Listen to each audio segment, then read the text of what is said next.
श्री हरिवंश महाराज जी, आपके चरणों में कोटि कोटि प्रणाम। महाराज जी, मेरा प्रश्न है कि ईश्वर ने जीवों को बनाया ही क्यों? जब वो स्वयं में ही सामर्थ्यवान है तो फिर जीवों देखो, को। पहले समझो, जीव नाम की कोई वस्तु ही नहीं है। जब आप क्यों शब्द कहोगे तो फिर शास्त्र सिद्धांत अगर कभी सुना हो, पढ़ा हो तो समझ पाओगे। ईश्वर के विषय में प्रश्न करने के लिए पहले शास्त्र स्वाध्याय करना चाहिए। अच्छा, नहीं किए तो फिर संतों की बात मान लेनी चाहिए। उसमें क्यों क्यों क्यों नहीं लगाना चाहिए, क्योंकि श्रद्धा विश्वास के बिना ज्ञान नहीं होता। श्रद्धावान लभते ज्ञानम।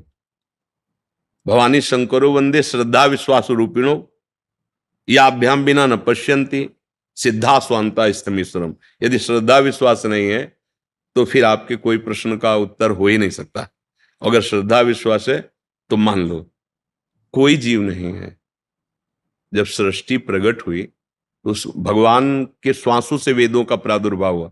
वेद के कोई रचयिता नहीं, जैसे भगवान श्री कृष्ण द्वैपायन व्यास देव जी है ना, ये वेद जो है उसका विस्तार किया है, रचा नहीं है। वो तो स्वयं प्रकट वेद हैं। जैसे भगवान प्रकट होते हैं ऐसे वेद प्रकट हुए हैं। वेद कहते हैं कि एको हम बहुश्याम। भगवान ने खेल खेलने का विस्तार किया। क्या? अपने को बहुत रूपों में प्रकट कर दिया।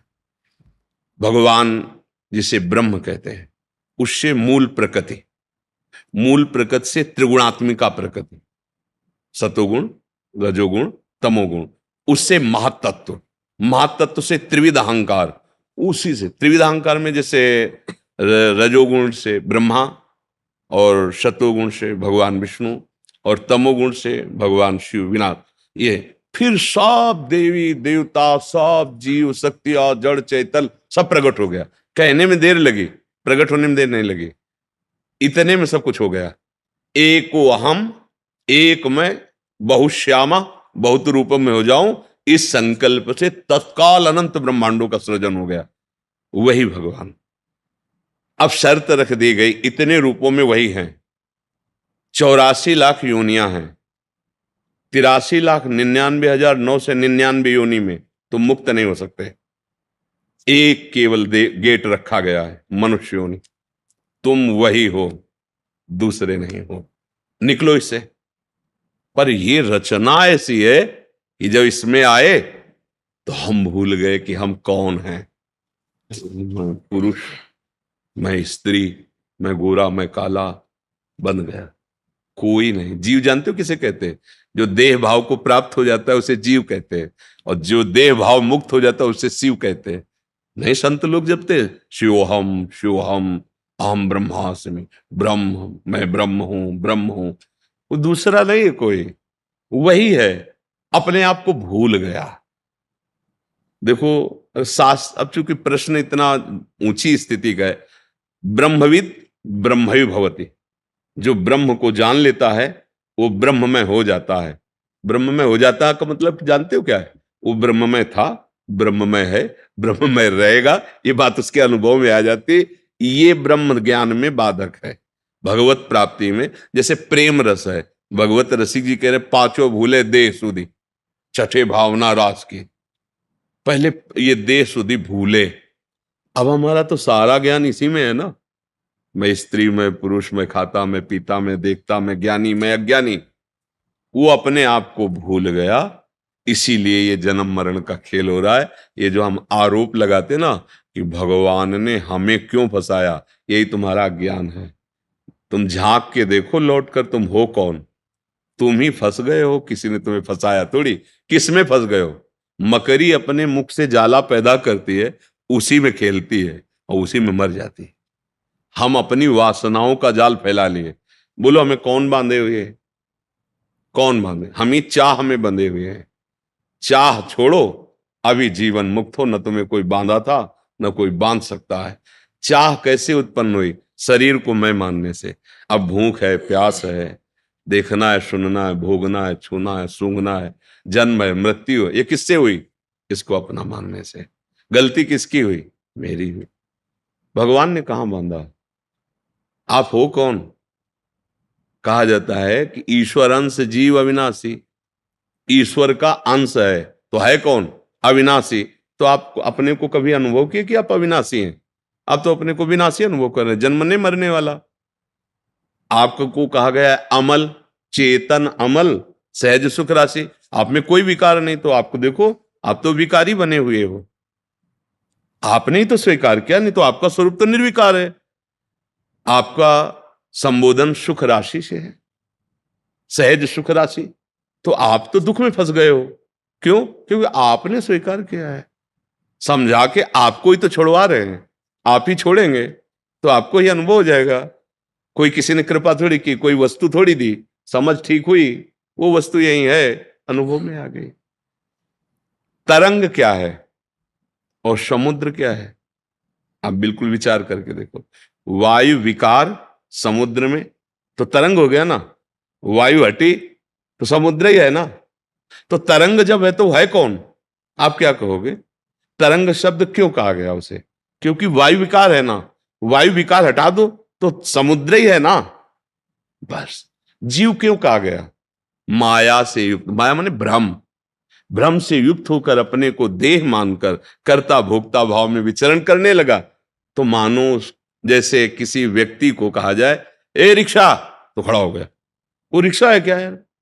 पर उसने इतना तदात्म कर लिया है रिक्शा से कि रिक्शा बोलते ही वो खड़ा हो जाएगा। अच्छा, फिर इसके बाद कई बार उदाहरण दिया, पैसा बढ़ा के टैक्सी ले ले, ए टैक्सी, अब वो टैक्सी में खड़ा हो जाएगा, रिक्शा कहने से नहीं खड़ा होगा। हमारी दशा यही है। हम जिस शरीर को प्राप्त होते हैं उसी में इतना हम कर लेते हैं। इसीलिए एक तरह समझो कि उस महान तत्व की निंदा की जा रही, उसे जीव कह के। ए जीव देहाभिमानी, कहां वो पर ब्रह्म परमात्मा का स्वरूप है और वो देह में फंस, कामी क्रोधी लोभी मोही, मन उसकी निंदा की जा रही। क्यों? उसने स्वयं पकड़ लिया, इस भाव को स्वीकार कर लिया। यही ज्ञान के द्वारा हटाओ, और जहां आप आए अपने स्वरूप में, तो न काम है, न क्रोध है, न लोभ है, न मोह है, न मद है, न मत्सर है, न स्त्री है, न पुरुष है, न जड़ है, न चैतन्य है। वेद कहता है सर्वम खलमिदम ब्रह्म। अब जिधर अनुभव ब्रह्म ही ब्रह्म। देखिए, भगत लोग अनुभव करते अपने इष्ट को, जैसे गोस्वामी जी के सिया राम में सब जग जान रहे ना, जड़ चेतन जग जीव जत सकल राम। जैसे अपने लोग श्यामा श्याम में सब बिहारी जी हैं, बिहारी जी के सिवा दूसरा कोई है ही नहीं। ये बात समझना होगा। अगर ज्ञान नहीं है तो हम फिर ये दोष काल ही कर्म ही ईश्वर ही मिथ्या दोष लगा। मिथ्या माने झूठा। अब काल के अधीन हम तो हैं, अब जो ऐसा हमारे भाग्य में जैसा हो, ये सब अज्ञान अज्ञानी जीवों की बातें हैं। तो इसलिए अगर शुद्ध बात समझती हो तो भगवान ने नहीं फंसाया है, हम खुद फंस गए हैं। कहाँ कोई बांधे हमें बताओ? हमारी इच्छा ही तो हमें बांधे। हमें प्यारा लगा रूप, हमें प्यारा लगा भोग, हमें प्यारी लगी वस्तु, हमें प्यारा लगा पद, हमें प्यारा लगा रुपया, इसलिए हम ही फंस गए अपने प्रेम को ना समझकर। जो प्रेम हमें अपने स्वरूप अपनी आत्मा भगवान से करना है, वो हम नानात्व में कर बैठे। और जब भगवान से करोगे तो उनके सिवा कोई है नहीं, ये अनुभव हो जाएगा। और जब प्रभु से विमुख हो तो ये नानात्व फैल गया। ये अज्ञान मिटाए बिना इस प्रश्न के उत्तर को सुन के भी आप समझ नहीं पाएंगे। बिना हृदय पवित्र हुए नहीं समझ। जैसे दर्पण है आपके पास, पर उसमें मल लग गया है तो अब आपको अपना रूप दिखाई नहीं देगा। ऐसे ही ज्ञान है आपके अंदर, बुद्धि है, पर ये माया मल से ढक गई है। ये बात आपके अनुभव में नहीं आएगी। वो चींटी के अंदर भी आराम से सोता है, अणुअणियान बड़ा सूक्ष्म है, और महतो महियान, ये अनंत ब्रह्मांड उसके एक रोमकूप में वास करते हैं। एक रुए के छेद में अनंत ब्रह्मांड, ब्रह्मांड निकाया निर्मित माया रोम रोम प्रति। इसलिए भजन के बिना ये अध्यात्म नहीं जाना जा सकता। अगर आप भजन अच्छे से करोगे, गंदे आचरण नहीं करोगे, तो आपको खुद समझ में आने लगेगा। नहीं, हमारी बात आपको एक कहानी सी लगेगी। ऐसा कैसे हो सकता है? ऐसा कैसे हो सकता है? ऐसा हो सकता है। जो ऐसा नहीं हो सकता वो भी हो सकता है। जो ऐसा कभी नहीं हो सकता वो भी हो सकता है। कर तुम अकर तुम अन्यथा कर तुम सर्व समर्था सा ईश्वरा। अभी जाने क्या हो, जहां सुई का धागा नहीं जाता वहां से ब्रह्मांड पार कर दे, उसे भगवान कहते हैं। वो इतना सामर्थ्यशाली है। इसलिए बहुत बहुत बहुत होश में तही। एक बार सुदामा जी महाराज द्वारिकाधीश से फिर बार बार मिलने ही जाते थे। तो एक बार समुद्र स्नान करने जा रहे थे। तो सुदामा जी ने कहा, प्रभु बहुत ऋषि मुनि कहते आपकी माया बड़ी विचित्र है, बड़ी भयावह है, अब हमको दिखाओ तुम्हारी माया है क्या, माया क्या है। भगवान ने कहा पहले समुद्र में स्नान कर लेते हैं, फिर बाद में बैठ के बात करेंगे। सुदामा जी और प्रभु ऐसे पास ही पास डुबकी मारे। जो ही डुबकी मारे तो सुदामा जी ने देखा कि एक राज्य में वो पहुंच गए। बड़ा सुंदर नगर है। सुदामा जी का स्वागत हुआ, बड़ा सुंदर रूप। राजा ने माथा रख के प्रणाम किया, आओ महाराज। हमें बड़ा अच्छा लग रहा है। और राजकुमारी इतनी सुंदर। बोले महाराज बस हम वर ही खोज रहे थे, आप जैसा वर, भगवान का भक्त, हम तो निहाल हो गए। हमारी कन्या स्वीकार को, उनकी स्वीकृति की जरूरत नहीं, जबरदस्ती ब्याह हो गया। महल और सब हाल, कई लड़का बच्चा हुए। बाद में पत्नी मर गई, 10वें वर्ष व्यतीत हो गए। पत्नी जब मरी तो वहां का धर्म था, राजा ने बताया कि जैसे पूर्व में अपने यहाँ पति पधार जाए तो पत्नी सती हो जाती थी, वहां अगर स्त्री पधार जाए तो जबरदस्ती पुरुष को जलाया जाता था। तो अब चिता में बांध दिए गए सुदामा। अब लगा कि जिंदा जला दिए जाएंगे, तो बड़ी जोर से पुकारा, हे श्री कृष्ण रक्षा करो। तो भगवान ने ऐसे उठाया समुद्र से, बड़ी लंबी डुबकी मारी। बोले प्रभु अरे यहाँ ब्याह हो गया, लड़का बच्चा हो गया हमको। बोले अभी अभी हमने जो डुबकी मारी थी अभी दोबारा नहीं मारी है, तुम्हारे उछरने को देख रहे, इतने में देख लिया। इतने में क्या देख लिया, ब्याह हो गया, लड़का बच्चा हो गया। ये है माया। कुछ जैसे स्वप्न में हम देखते हैं ना, कुछ नहीं होता, पर जगने के बाद अनुभव होता। स्वप्न में तो अनुभव नहीं होता। ऐसे ही वर्तमान में हम माया ग्रसित बुद्धि से हैं, हमें सब सत्य दिखाई दे रहा है। जब ज्ञान हो जाएगा तो सच्ची मानो आपको भी ऐसा अनुभव होगा। पर बिना, जैसे स्वप्न में कोई चाकू मार रहा है, अब उसको आप बचा नहीं सकते बाहर से, कि आप न जाने कितने सैनिक बुला लो, जो चाहो कर लो, आप उसको नहीं बचा सकते। वो कैसे बचा लें, बस जगा दो उसको। अब न चाकू है, न मारने वाला, न मरने वाला, खुद वही अकेले था। शरीर ये पड़ा हुआ है सैया में, कहीं कुछ नहीं, बड़ा ऐसी रूम है, पर चाकू पूरी गले में घुस रही थी और वो रो रहा था, मर रहा था, भयभीत हो रहा था। कुछ नहीं, बस जगा दो उसको, कोई औषधि की जरूरत है। अरे यार ऐसा नहीं होगा, अरे यार तो जे ही जाने जग जाए हेराई। जैसे पूरा स्वप्न खत्म, दुख खत्म। जो सपने सिर काटे कोई, बिन जागे दुख दूर न हो। और जगह तो सब खत्म। ऐसे शुद्ध ज्ञान हो जाने पर ये कोई प्रपंच नहीं है, एकमात्र भगवान है। देखो कहीं ना कहीं अपने सबके ऊपर प्रभु की कृपा है। इस कृपा का प्रमाण है कि हमें मनुष्य देह मिला। ये बिना कृपा के नहीं मिलता।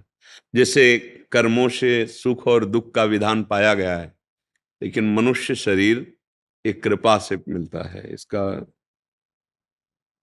बड़े भाग मानुष तन पावा, सुर दुर्लभ सदग्रंथन गावा, साधन धाम मोक्ष कर द्वारा, पाए न जे परलोक समारा, सो परत्र दुख पावई, सिर धुनि धुनि पछताए, कालहि कर्महि ईश्वर मिथ्या दोष लगाए। भागवत में का दुर्लभो मानुषो देहो, देही नाम क्षण भंगुरहा, तत्रापि दुर्लभम मन्नेत वैकुंठ प्रिय दर्शनम। भगवान की कृपा से दुर्लभ मानव देह मिला है। मानव देह में हमें कर्तव्य कर्म मिला है। जैसे आप हमारे किसी राजकीय विभाग में, कोई न्याय विभाग में, कोई शासन विभाग में, ये पूरी सृष्टि हमारे श्री भगवान की है। उसमें जो भी सेवा मिली है वो भगवान की पूजा है, वो सेवा भगवान की ही है। बस इसमें हमें लक्ष्य रखना है कि हमारे जीवन का परम लक्ष्य है कि हमारे द्वारा धर्म विरुद्ध कोई आचरण न बने। और अगर भगवद स्मृति परायण धर्मयुक्त जीवन व्यतीत हो जाए तो जो जहां है वहीं से उसे भगवत प्राप्ति हो जाएगी। हमें शास्त्र सम्मत बात कहते हैं। अगर हम अधर्माचरण करेंगे, इस शास्त्र के विधान सिद्धांत के विपरीत या कानून के विपरीत, तो वो अधर्माचरण हमें कभी सुख और शांति ये नहीं प्रदान करेगा। चाहे जितना धन हो, चाहे जितना बड़ा पद हो, यदि हृदय शीतल नहीं है, हृदय शांत नहीं है, तो सुख किसे कहते हैं? अशांतस्य कुतः सुखम। जो अशांत है वो सुख का अनुभव कैसे कर सकता है? अभी जो हम बाह्य सुखों को, जैसे एक पद के गर्व जनित सुख होता है या वैभव की विलासता जनित सुख होता है, ये कितने दिन का है? हमारी आयु, हमारा जीवन एक सीमित समय है और वो समय बदला नहीं जा सकता। जैसे मानो हमारा अभी समय पूरा होने को हो, हमने 50 वर्ष संपत्ति कमाई और वो संपत्ति देकर कहें कि मेरी एक श्वास और बढ़ा दो, तो नहीं बढ़ेगी। मतलब 50 वर्ष की श्वासों को जहां खर्चा किया, उस वस्तु से, उस धन से हम एक श्वास भी नहीं खरीद सकते। इतनी कीमती हमारी श्वासें हैं। यदि हम इन श्वासों में राम कृष्ण हरि भगवान नाम नहीं जपा और धर्म युक्त अपने कर्तव्य का पालन नहीं किया, तो हम अपने साथ बहुत धोखा कर रहे हैं। हमें फिर आगे जो अभी अवसर मिला है शायद न मिले, अर्थात मनुष्य शरीर न मिले, हम अन्य योनियों में भेज दिए जाएं। बड़ी कृपा है कि आप पद में युक्त होते हुए भी संत समागम का महत्व दिया, आप यहाँ पधारे, कृपा करी। अब हमारी प्रार्थना है कि आपके ऊपर निश्चित भगवान की कृपा है, क्योंकि अब मोहि भाव भरोसा हनुमंता, बिनु हरि कृपा मिले नहीं संता। यदि आप यहाँ विराजमान हुए तो मेरी लाडली जी की कृपा है आप पर, हरि की कृपा है। अब ऐसा हम सावधान रहे कि अभी तक जो हुआ उसके विषय में प्रश्न नहीं, लेकिन अब जो आगे जीवन है उसमें प्रश्नवाचक चिन्ह न लगे। बस इतनी हमें प्रार्थना करनी है आपसे कि जितना जीवन हो, जो बीत गया उसको तो छोड़ो, अब उसे हम सुधारने की चेष्टा नहीं करेंगे। वो जो भूत में गया वो हरि जाने। आम तो हम सर्वपापेभ्यो मोक्षयिष्यामि मा शुचा। मेरा अब कर्तव्य है कि यदि संत समागम मिल गया, शास्त्र सम्मत वाक्य हमारी श्रवणेन्द्रिय में पड़े, तो अब लो न शानी, अब ना नशे, अब श्वासें प्रभु से बिलग नहीं जानी चाहिए। आप जहां तैनात हो, जिस सेवा में हो, भगवत स्मरण करते हुए भगवत सेवा मानकर करे, और जीवन का लाभ ये मिलना चाहिए कि जहां हम आ गए इससे नीचे न गिरे।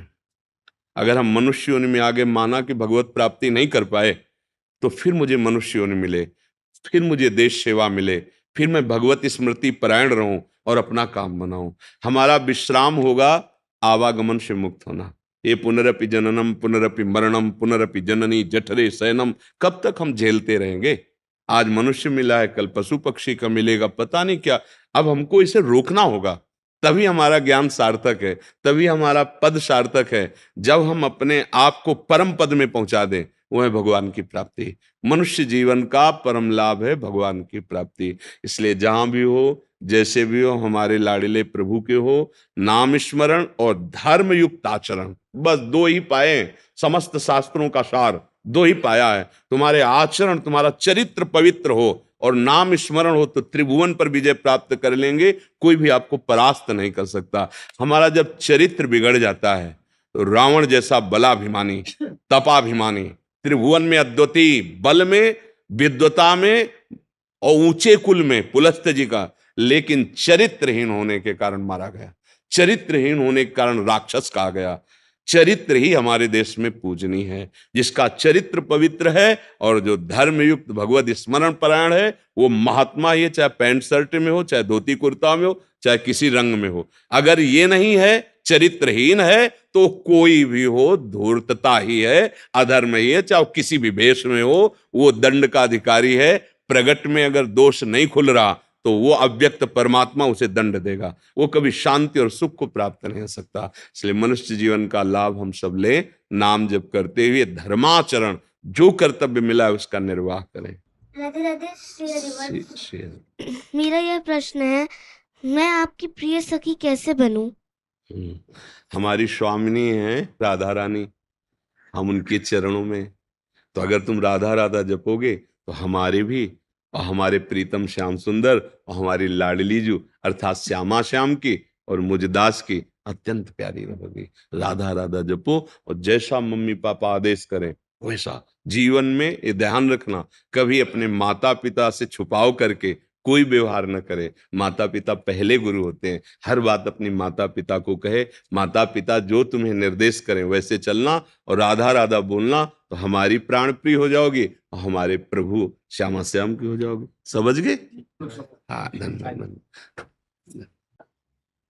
आओ महाराज, आसन बिछा दो संत। दंडो दंडो। आओ महाराज, आओ। दंडो।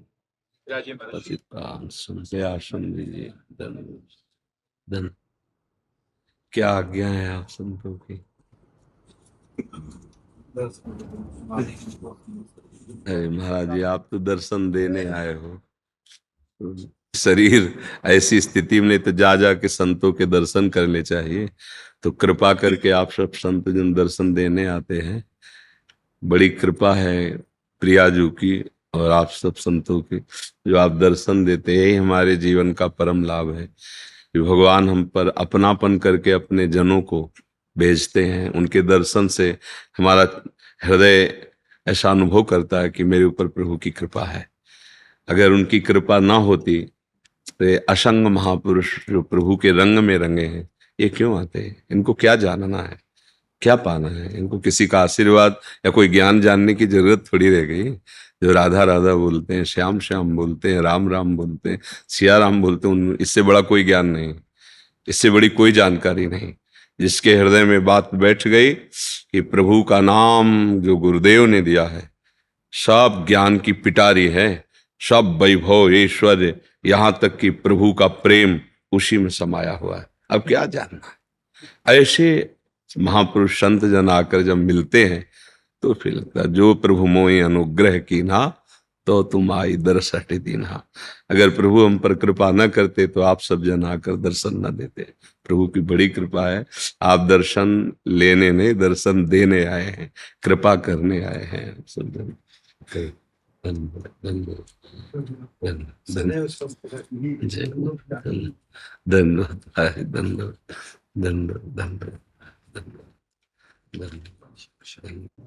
महाराज जी, राधे राधे। महाराज जी, आपकी अनुमति हो एक बात कहना चाहता हूँ। मैं 7 वर्ष से घबराहट की इतनी भयंकर पीड़ा से गुजर रहा था।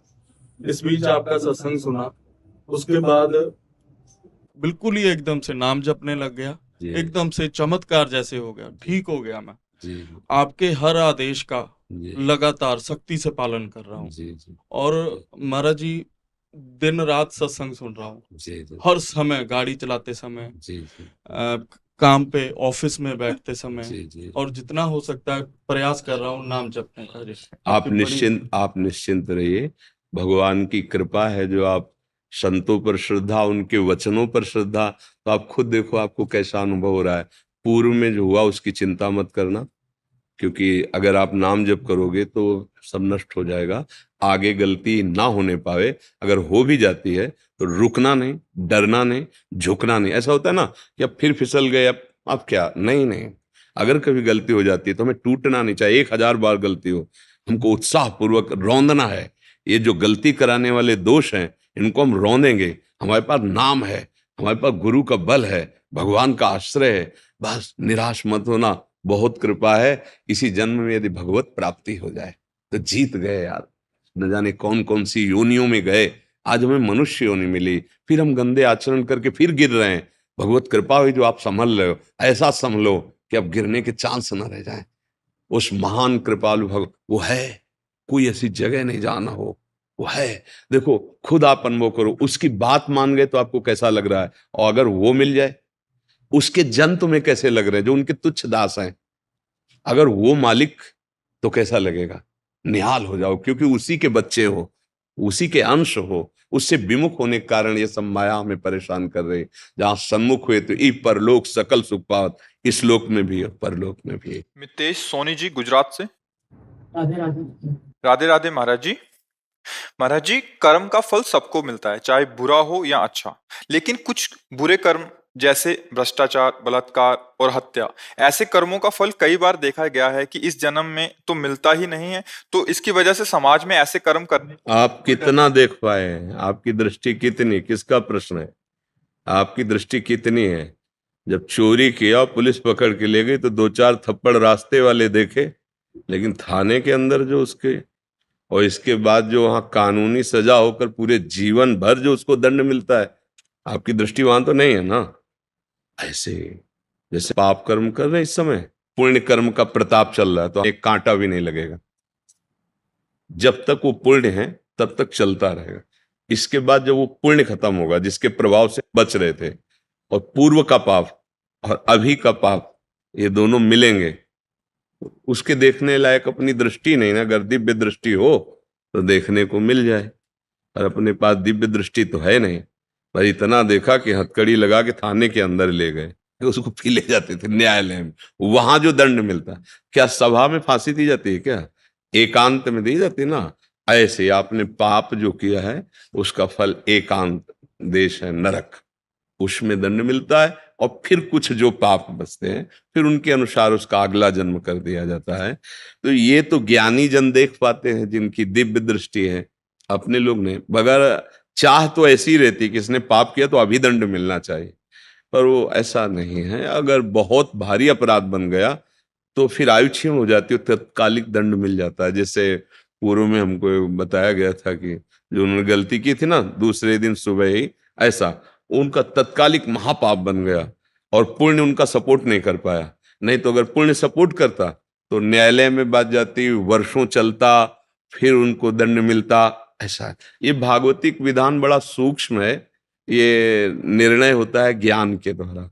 अब अपनी अज्ञान बुद्धि से उसका कोई बहुत धर्मात्मा है, बहुत अच्छे से चलता है, और पग पग पर उसको विपत्ति देखी जाती है, परेशानी देखी जाती है, तो ऐसा लगता है क्या होगा, बड़ा दान पुण्य करता है, भजन करता है, धर्म से चलता है, इतना दुख देते हैं।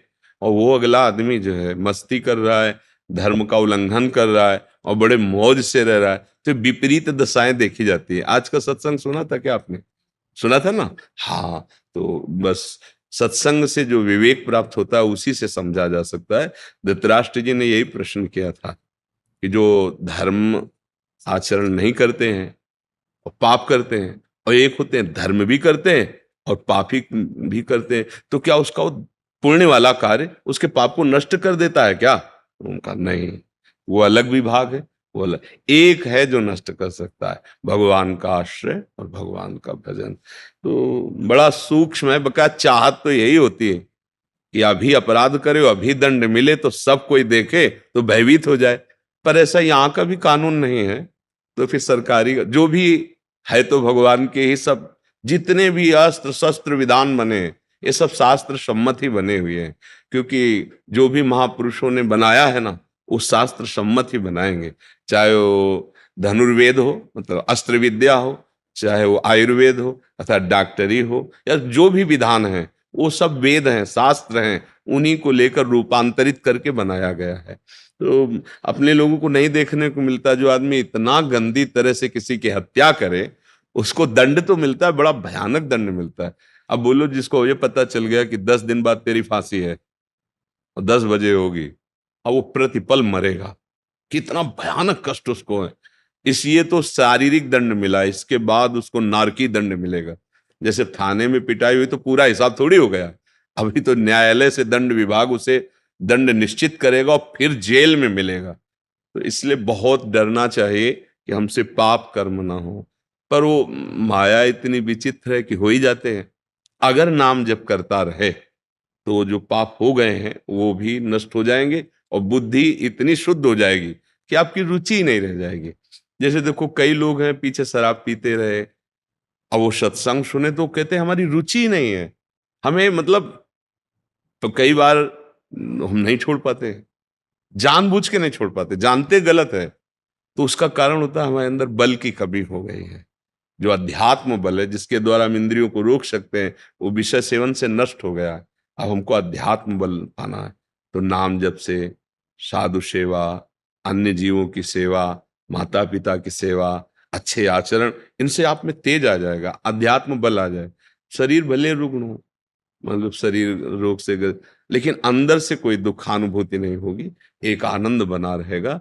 और ये शरीर तो जाएगा, चाहे स्वस्थ हो चाहे बीमार हो। अब जहां जाएगा तो बहुत बढ़िया कमाई की है, इसलिए बहुत आनंद रहेगा। और ऐसी कमाई की जो बहुत बुरी है तो फिर बहुत दुख मिलेगा।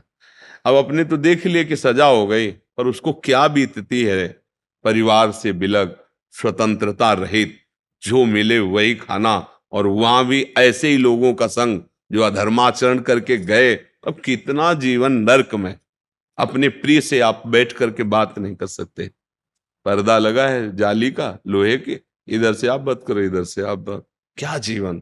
सोचो, यहां दंड मिलता है ना, ये नहीं कि यहां मिला तो पूरे मुक्त हो गए, ऐसा भी नहीं। जैसे थाने में पिटाई हुई तो पूरे नहीं मुक्त हुए, जेल में। ऐसे ही अगर महत अपराध बन गया है तो अभी इसका और दंड मिलेगा नरक योनि में जाके। तभी तो महापुरुष जन कहते हैं डरते रहो, कोई अपराध न बने, कोई गलती न बने, मनुष्य जीवन मिला है। बड़ी मनमानी आचरण हो जाते हैं। जब भजन नहीं होता तो शासन कौन करे? भजन है तो बुद्धि डरती है, एक एक बात में डर, नहीं ऐसी गलती हो गई तो हमारा भजन छूट जाएगा, हमारी गति बिगड़ जाएगी, हमारे सुख नष्ट हो जाएंगे। इसलिए धैर्य पूर्वक नाम जप करते हुए होश से चले। इतना तो हमें लगता है सबको पता है कि ये गलत है, गलत का तो हमें लगता है पता तो है ही है, क्योंकि अपने जब कोई गलत सोचे हैं तो अंदर से आ गया कि ये गलत है। इसका मतलब अंदर बैठा है निर्णायक और वो संकेत तो कर ही देता है गलत है, पे अपने लोग प्रमादवश अवहेलना कर देते हैं। कई बार देखा, हर छोटी बात का उत्तर अंदर से मिलता है। अपने को लगा हाथ पवित्र हैं और श्री जी की सेवा में जा रहे हैं, अब अंदर से यार नहीं पहले हाथ धोइए, नहीं तो कोई हमारा पवित्र थोड़ी है, और आप चले नहीं माना उसकी बात। वो बता, आपको हर संकेत मिलेगा। अगर आप अंतर्मुख थोड़ा जानते हैं इंद्रियों को करना, तो आप देख लो हर प्रश्न का उत्तर आपके अंदर मिल जाएगा। आप अच्छे कार्य करने चलते हृदय शीतल हो जाएगा और बुद्धि प्रसन्न होगी। बुरे कार्य तो एक चिंता, एक भय, एक विषाद, और अंदर से प्रेरणा, मत करो यार ये ठीक नहीं, पर हम नहीं मानते, कर बैठते। तो जो कर बैठते हैं नहीं मानते, उसमें हमारी कमजोरी है। उस कमजोरी को दूर करता है भजन। श्री हरिवंश नाम बल लाओ। अब भजन बल से हो, नहीं करना तो नहीं करना, जब मर जाओ अब खत्म, इसके आगे कोई दुख दे नहीं सकता मन। जब हमने मरना स्वीकार कर लिया, मृत्यु जनित सुख दुख को, तो अभी मन हमें क्या भयभीत करेगा? नहीं कर सकता, बुरा आचरण नहीं करूंगा, धर्म से चलूंगा, ये सब ठीक हो जाएंगे।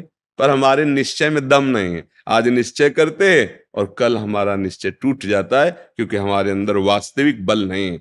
वो बल है मेरे बल सी वृंदावन रानी। प्रियालाल की शरण होकर नाम जप करते, बहुत बढ़िया कमाई करो। मनुष्य शरीर केवल कमाई के लिए मिला, गंवाने के लिए नहीं।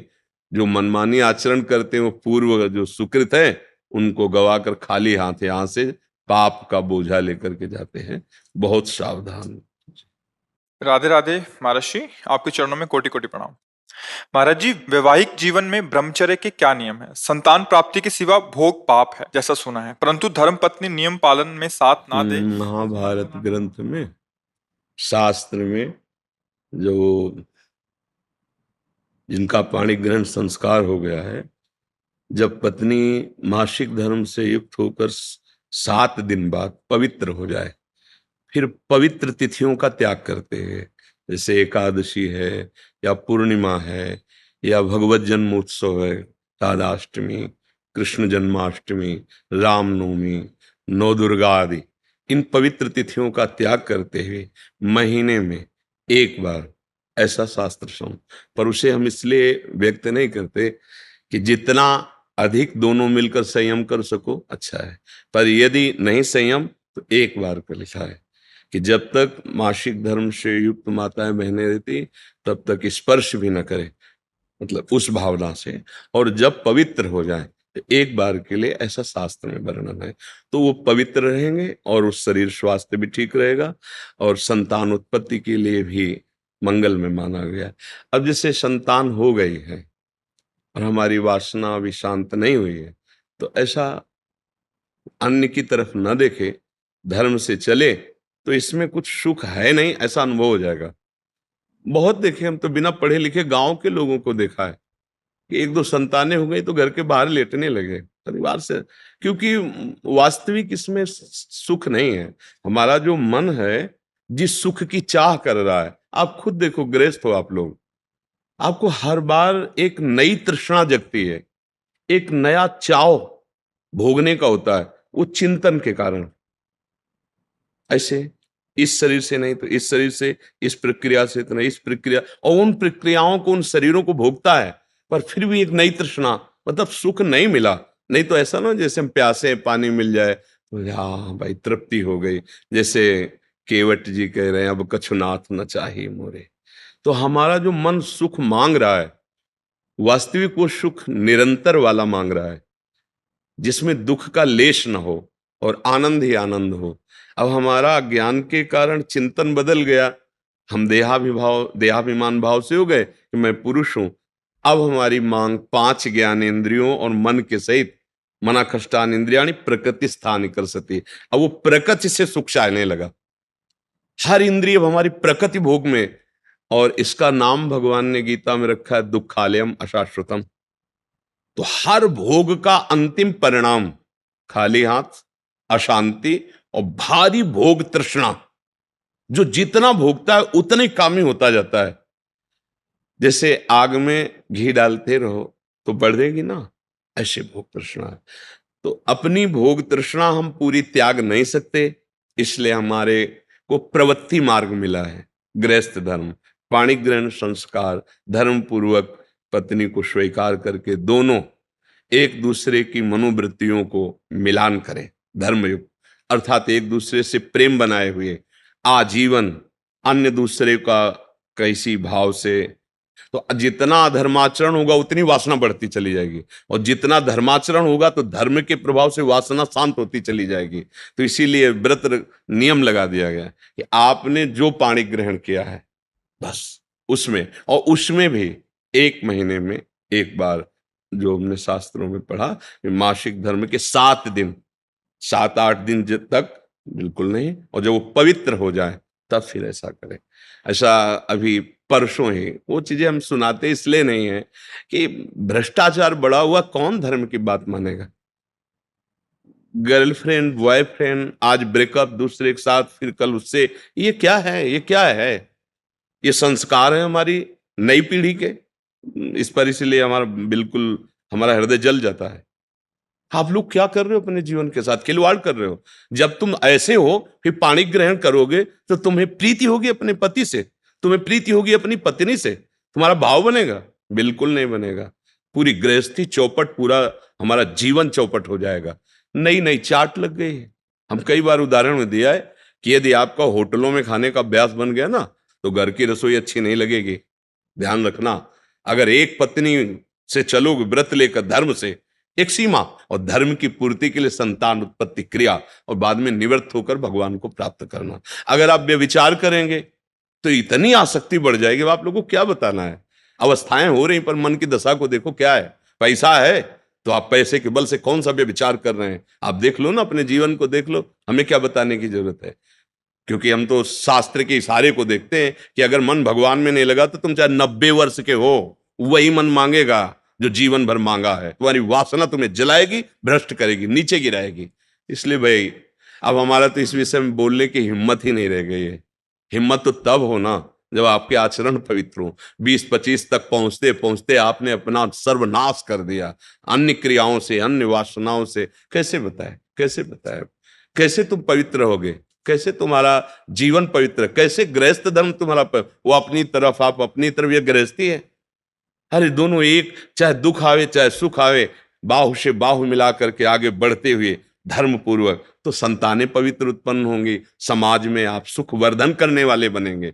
नहीं आपस में एक दूसरे से विरोध होगा, और फिर तो बच्चा समय तो ऐसा आ रहा है कि अब धर्म ग्रंथों में जो लिखा हुआ वो लिखा हुआ ही केवल है।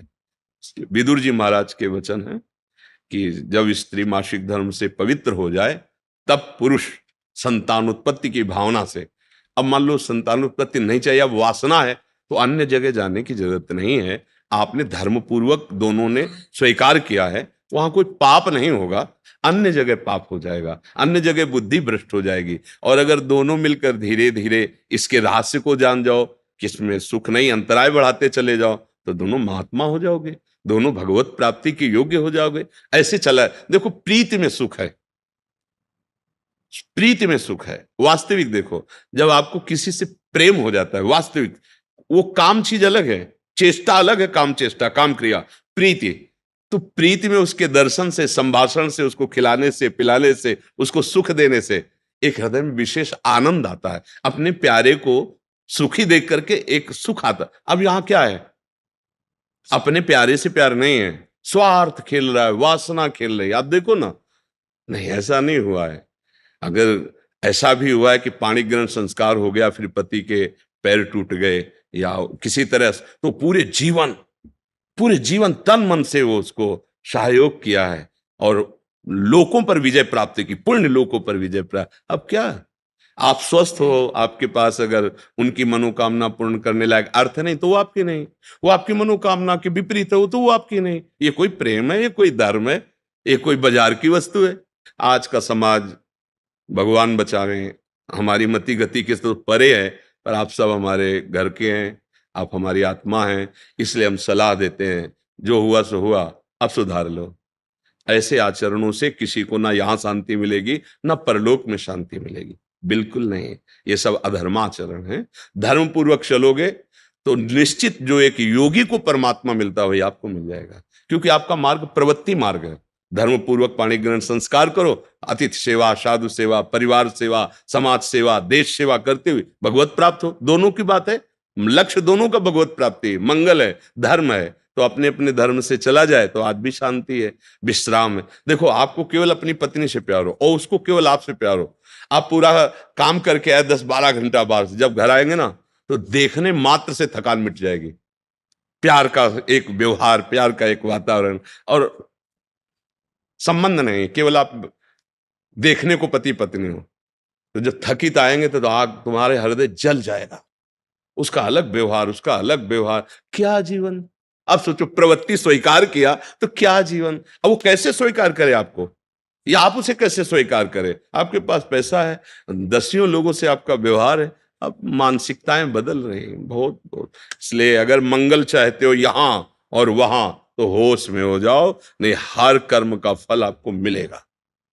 तो देखते हो ना, जेल में आ जाकर जानकारी करो तो आधे से ज्यादा लोग इसी में बंद हैं। तो जब यहाँ की जेल कानून, तो आपको परमार्थ का जो अध्यात्म का है जो निर्णय है वो तो दंड मिलेगा ही। ऐसा नहीं है कि जो मनावे सो कर लो। इसलिए धर्म से चलो, नाम जप करो, पवित्र भोजन पाओ। और ये जरूर ध्यान रखो, अगर आप अपने माता पिता की सेवा नहीं की, जो घर में वयोवृद्ध जन है, जो अब वास्तविक उनको आपकी जरूरत है, तो आप कितना भी धन कमा लो कभी शांति प्राप्त नहीं कर सकते। जिसने अपने माता पिता को वृद्धावस्था में दुत्कार दिया, उनकी सेवा नहीं की, कोई भी हो कहीं भी हो, उनकी जो पोषण वृत्ति तुम्हारे प्रति वो तो कभी साथ देगी नहीं। चाहे जितना वो कष्ट में, वो यही चाहेंगे मेरे बच्चा और बहू सुखी रहें। लेकिन सिस्टम, जो विधान है, वो आपको चैन नहीं लेने देगा। आपके बच्चों के ऐसे आचरण आगे होंगे कि आप जिंदा जलोगे हृदय में देख देख कर और अशांत रहोगे। बहुत धर्म से चलो, माता पिता साक्षात भगवान है। कैसा प्यार दिया है यार, मेहनत करके एक एक पैसा जोड़कर ट्यूशन पढ़ाया, पढ़ा लिखा, अब नौकरी मिल गई, और वो जो पूरा जीवन आपके लिए, अब वो आपको खटकने लगे हैं। नहीं, नया ब्याह किया, देश विदेश घूम रहे हो, उनको पानी की जरूरत है, खवाने पियाने की जरूरत, छोड़, कभी शांति नहीं मिलेगी। माता पिता की सेवा, हाँ धन कमाओ, खूब कमाओ, पढ़े लिखे हो, धर्म पूर्वक, पर नियम ले लो। अगर ब्याह ना हो तो ब्रह्मचर्य रहो, किसी को स्वीकार करो।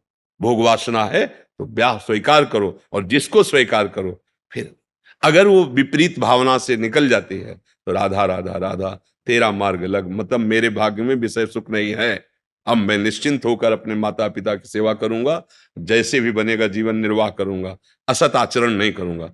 अगर फिर कहीं संयोग बन जाता है तो फिर उसे धर्म से स्वीकार कर लो। चलो कलयुग है, फिर स्वीकार, अधर्म आचरण नहीं, व्यभिचार फिर भी नहीं, क्योंकि वो तुम्हारी दुर्गति कर देगा। व्यभिचारी को कभी शुभ गति नहीं होती। और आज शौक है इस बात का, ये नरक की सर्टिफिकेट है। भगवान बोल रहे हैं, त्रिविधम नरकस्येदम द्वारम नाशन मात्मना कामः क्रोधा तथा लोभा तस्मात् दैत्यन्ते। काम क्रोध लोभ ये नरक की सर्टिफिकेट है। अगर अधर्म पूर्वक इनका भोग करोगे, जैसे आप अपनी पत्नी से, तो ये धर्म है। अगर अधर्म पूर्वक आप पत्नी से भी अपने अधर्म पूर्वक राक्षसी भाव में आ जाएं तो आप दंड के अधिकारी, यहां भी नहीं अधिकारी, वो जाके शिकायत करे तो आप ये कानून दंड देगा ना। पत्नी है पर आपने राक्षसी प्रवृत्ति का अगर प्रयोग किया तो यहां भी दंड है, तो आप भागवतिक दंड से कैसे बच जाएंगे? बहुत सावधानी से। काम क्रोध मद लोभ सब नाथ नरक के पंथ। ये पैसे के बल से, प्रभाव के बल से व्यभिचार प्रवृत्तियों में उतरना मानो नरक की सर्टिफिकेट। तुम्हारे कर्म तुम्हारे ऊपर लागू हो जाएंगे। आप भले सुधर गए हो, पर वो जो बोया है उसको काटना पड़ेगा। अवश्य में भोक्तव्यम। इसलिए भाई बहुत होश से, भगवान की कृपा है कि हम आप मिलकर धर्म शास्त्र की वार्ता कथन श्रवण कर रहे हैं, तो इसको व्यर्थ न जाने दें। अभी तक जो भूल हुई, अब आगे हम संभाल लें। अगर आगे संभाल लेंगे ना, तो सड़ा गोदाम पीछे करके नया माल लगा दो, वो खत्म हो जाएगा। ये नया है, मंगल कर देगा। हमारा जो गलत आचरण वो हमें बख्शेगा नहीं। अगर भजन नहीं किया, सत आचरण में नहीं चले, माता पिता का दुलार जो हमें मिला उसका हम परोपकार, हम कृतज्ञता, उनको वैसे ही दुलार करें। अब वृद्धावस्था आ रही है, हम इसलिए बोल रहे हैं कि बहुत से उदाहरण हमारे सामने हैं। अब वो शौच चारपाई में ही कर रहे हैं, कोई नौकर थोड़ी करेगा। नौकर तो क्या बर्ताव करता है, आपको जैसे आपको दुलार उन्होंने किया था, अब अवसर आया है, आप दुलार कर लो, निश्चित मंगल हो जाएगा। लोक परलोक सब बन जाएंगे।